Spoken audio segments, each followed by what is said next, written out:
Кадыров. Это Россия специально делает. Не из большой же любви она к чеченцам Кадырова вот так поднимает наверх.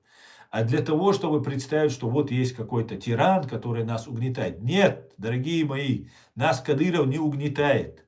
Кадыров ничего не может, у него 3 класса образования. Он может только, ему вот конверт приносят, зачитай, он на камеру становится, зачитывает то, что ему говорят. Или говорит, расскажи об этом, и рассказывает.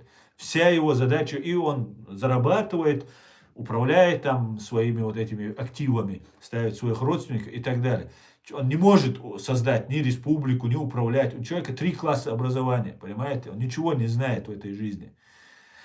Без этого ФСБ, без его советников, которые им управляют и все, что ему говорят и делают. Это не независимый человек. Он сам прямо об этом говорит. Если мне поступит звонок из Москвы, я в кусты, он говорит.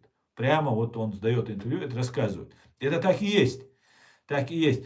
Но нам упорно навязывают, что оппозиция Кадырову, оппозиция Кадырову, оппозиция тиран Кадыров. Нет.